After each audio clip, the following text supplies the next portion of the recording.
That's how I got into it. 1 minute a regular cabbie, the next a respected mafioso. You were all right with killing people? Usually people have a problem with that. You know, I ain't one of those people with a thirst for blood. I don't need violence in my life, and I don't look for trouble, but I also don't have any remorse. They wanted to outsmart us, so we had to outsmart them. No excuses. It was all the same to me. I wasn't interested in the fates of other people. Everybody said it was just business, and that the family sticks together. It was different from living alone and nobody giving a damn about you. Suddenly you're respected by all the people you meet. Everybody knows you can help them, but you can also destroy their lives. And everybody tries to ingratiate themselves to you. And what about the police? You just walked away, just like that, from a massacre. Didn't you have any problem with this? You work for the police. You ought to know. You know, the Mafia runs the whole city. The Salieri family makes over 25 million bucks every year. The papers were full of it. But nobody saw nothing, if they wanted to stay alive. We paid off the bureaucrats $6 grand a month. Your bosses had liquor at trade price and got payouts for special jobs from both Salieri and Morello. Case closed, lack of evidence. Cops would even move shipments of drink for us. I guess you'd have heard something about that. So what about your two friends? Well, they were better off than you'd think. Salieri had a good doc for his boys, and it's not like he ever asked any questions. In a few weeks, they'd be healthy and back on the streets again. The only one who worried us was Morello. He wanted to be the big cheese, which Salieri couldn't let him do. Salieri had no intention of being in second place. You know, a person becomes a Don because of his thirst for power, and he doesn't care about any other rules than his own. That's how it is, Detective. So he'd be his own boss, independent of the police, of the state, of anyone. That's why a person becomes a Don. Salieri and Morello both wanted it all. They kept sparring with each other, but they both knew that if it all blew up, it would be hell. The big difference between them was in their methods. I heard a little story about Morello.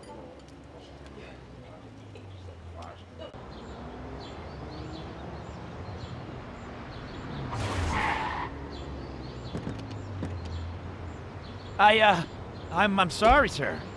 You I idiot! didn't mean it. Do you know what you've done? Do you know how much that car cost?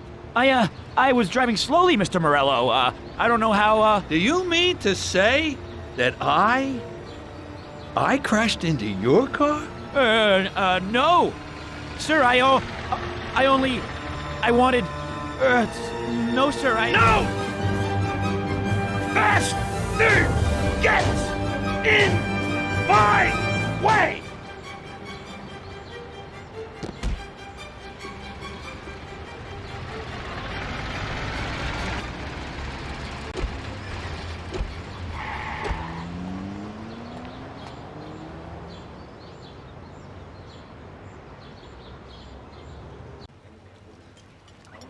Salieri built his respect as a businessman.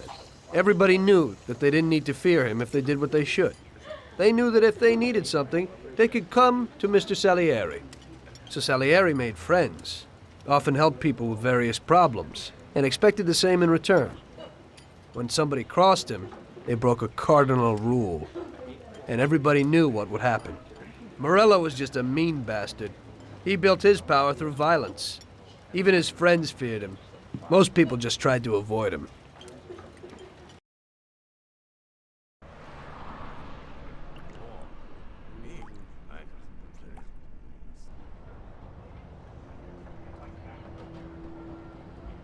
Listen, Tommy, I have a delicate job for you. I don't know anyone else who could do it better than you. You're a good driver, and you have experience. Well, to make it simple, tomorrow all the best motors are going to race at the city track. And I bet on one kid who's been a favorite up until now. I helped him along in his career a little. I like fast cars, and I said to myself that I could make back a little on that investment. You understand? And then Ralphie starts saying that some European has come over, and his car is certain to win. Ralphie knows cars. He's real good with them. But otherwise, he's a complete moron. What, he couldn't have told me before I bet on the kid? But still, what the hell is a guy, God knows from where, doing here? These are American races.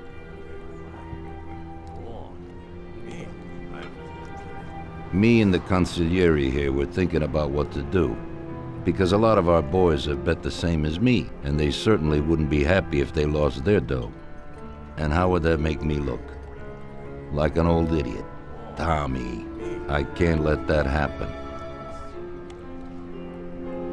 We thought, with our consigliere, about what to do with it. If something happens to him, that's no way. It won't be fair play. I won't enjoy my winning at all. Ralph told me that he knows a guy who guards the racetrack garage. Tonight, you're gonna go there and take this European's car to a mechanic who knows his way around these machines. He'll take a look at theirs and maybe improve ours. As soon as he's finished working on it, you'll take it back. It's important that the car is back in its place before anybody catches on. And don't even think about crashing it or getting caught by the cops. Are we clear? Yes, boss. If you pull it off, you'll of course get a share of the winnings. Now go. Ralph will tell you where and how.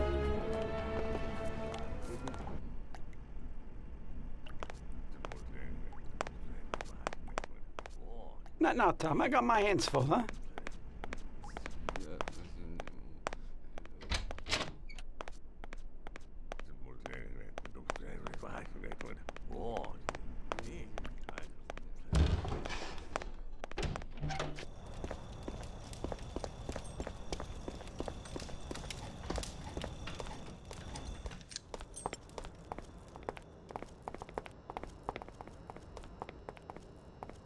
Hey, Ralphie, you got some news about this job?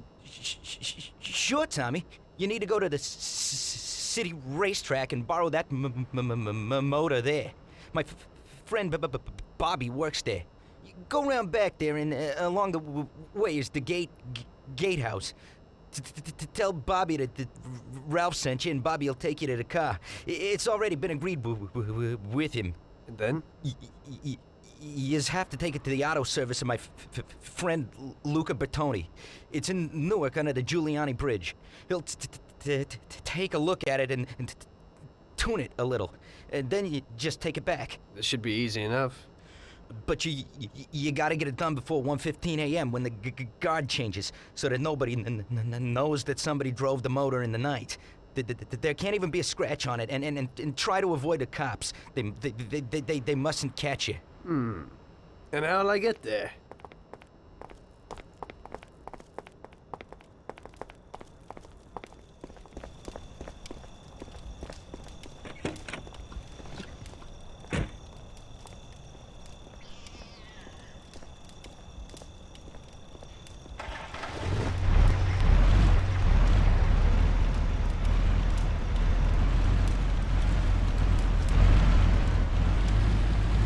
By Ralphie's and see if he's got some.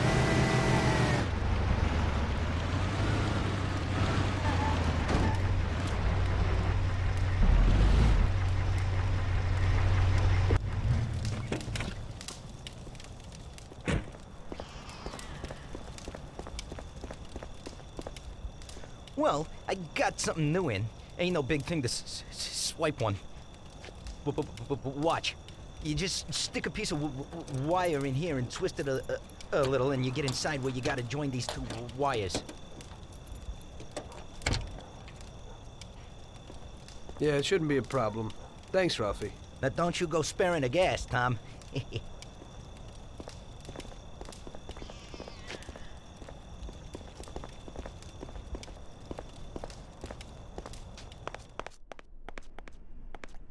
Not now, Tom. I got my hands full, huh? Tom, time's slipping away. Now's not the time to talk.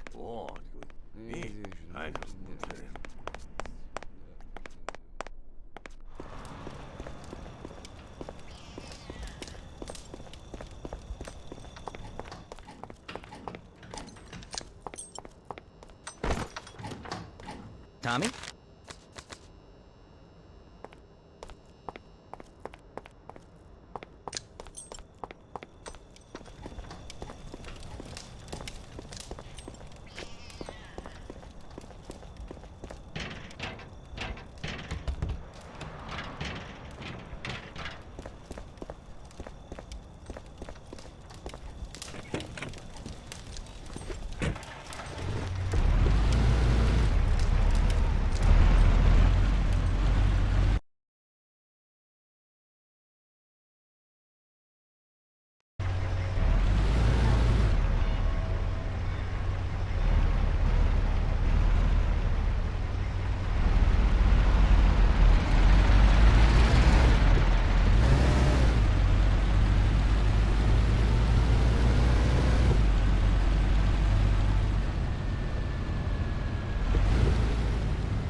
Evening. You must be Ralph's friend. That's right. Okay, we'll take your car.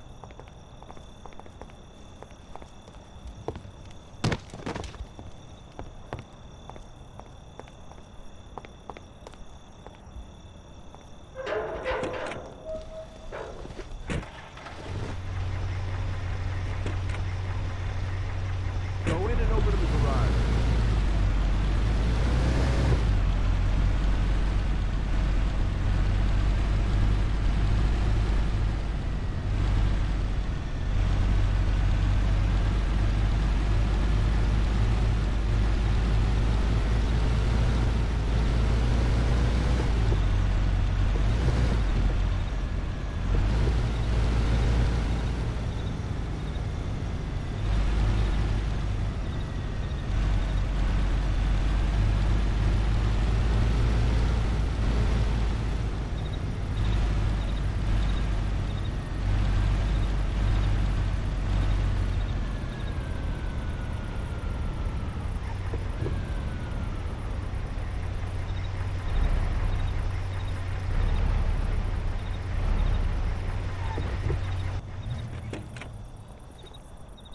Okay, we're here, buddy. Come on, we haven't got a lot of time.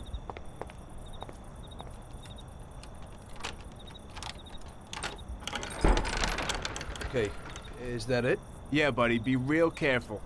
There can't even be a scratch on it. And avoid the cops like the devil, because this car will be real obvious. That's right. In about half an hour, the second guard will come. So you gotta be back by then, buddy. And be real careful, that car goes fast. Maybe it's the fastest car in the world, who knows? Sure, Bobby, no problem.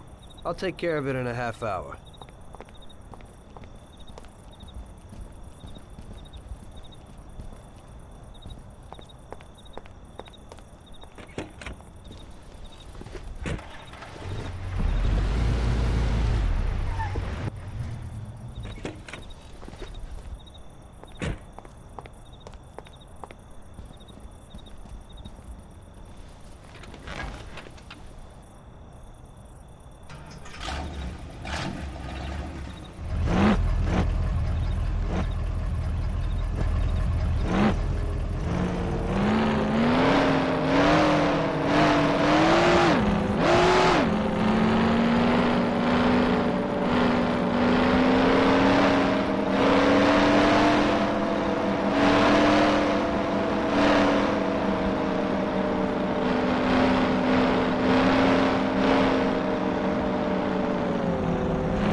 Hey there.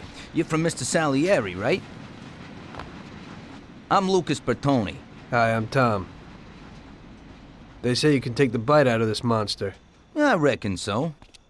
Well, you'd better get moving. We only have 27 minutes left. That ain't much time.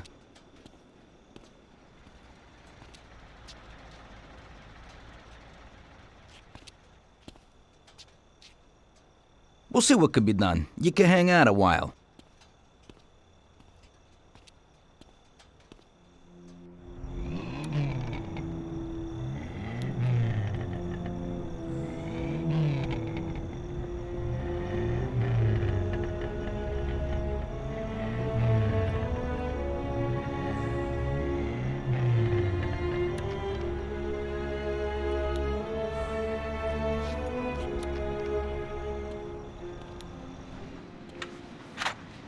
Hey, how's it going in there?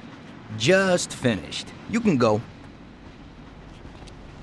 But you're gonna have to hurry. It ain't gonna run as well as when you first brought it in. Thanks. Mr. Salieri appreciates your work. Sure, give my regards to him. If he ever needs anything again, I'd be glad to help out. I bet on the same driver as him.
So you pulled it off, buddy.